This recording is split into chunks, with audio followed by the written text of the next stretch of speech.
বাড়ি বাড়ি গিয়ে ভোটার তালিকা হালনাগাদ এবং প্রবাসীদের ভোট দেওয়ার সুযোগ রেখে যৌক্তিক সময়ের মধ্যে নির্বাচন চায় জামায়াত। সকালে দলটির কেন্দ্রীয় মজলিসে শুরার অধিবেশনে অন্তর্বর্তী সরকারের প্রতি এই আহ্বান জানিয়েছেন দলের আমির ডাক্তার শফিকুর রহমান। একটি মানবিক এবং ন্যায় বিচার ভিত্তিক দেশ গড়ার সুযোগ দিতে জামায়াতের জন্য জনগণের সমর্থন কামনা করেন তিনি।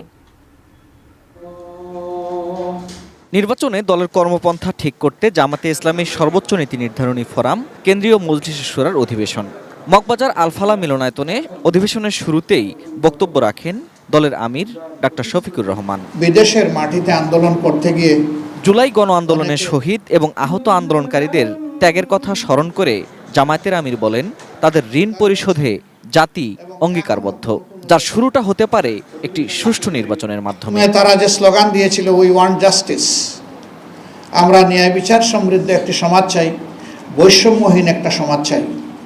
সেই বৈষম্যহীন এবং ন্যায় বিচার সমৃদ্ধ সমাজ গড়তে হলে সুষ্ঠু নির্বাচনের মধ্য দিয়ে কাউকে না কাউকে এদেশের দায়িত্ব তুলে নিতে হবে হাতে। তবে ভোটার তালিকা এবং আসন বিন্যাস যথাযথভাবে হালনাগাদ করার আহ্বান জানান জামাতের আমির। সুষ্ঠু নির্বাচনের অন্যতম মৌলিক দুটি বিষয় অঙ্গাঙ্গিভাবে জড়িত। শিয়া বাটার ও ভিটামিন ই সমৃদ্ধ lily glam beauty soap. Lily, always beautiful. একটি হচ্ছে রাষ্ট্রের সকল প্রাপ্তবয়স্ক নাগরিককে ভোটার তালিকায় অন্তর্ভুক্ত হওয়ার সুযোগ সৃষ্টি করে দেওয়া। দ্বিতীয়টি হচ্ছে বিগত সরকার জুলুম করে বহু জায়গায় তৎকালীন বিরোধী দলে যারা ছিলেন তাদের এলাকাগুলোকে টার্গেট করে আসন সংখ্যা কমিয়ে দিয়েছে, আসন পুনর্বিন্যাসের নামে জুলুম করেছে।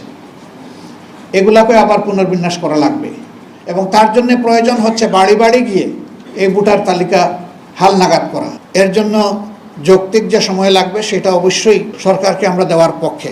প্রবাসে আমাদের যে সমস্ত নাগরিকরা আছেন তারা সমান তালে আমাদের সাথে যুদ্ধ করেছেন, আমরা তাদের প্রতি শ্রদ্ধাশীল, তাদেরকেও ভোটার তালিকায় অন্তর্ভুক্ত করতে হবে। জামাতের আমির বলেন, যে কোনো ষড়যন্ত্র রুখতে জাতি ঐক্যবদ্ধ। এই একতা প্রতিবেশীদের জন্য বড় বার্তা যে বাংলাদেশ মাথা নোয়াবার নয়। আমাদের প্রতিপক্ষ যদি এটা বুঝতে পারে যে এই দেশের মানুষ আর কারো কাছে অসহায়ভাবে আত্মসমর্পণ করবে না এবং কোনো চোখ রাঙ্গানিকে পরোয়া করবে না, তাহলে তাদের জন্য এবং আমাদের জন্য কল্যাণকর। Ferdous Rahman, ATN news, Dhaka.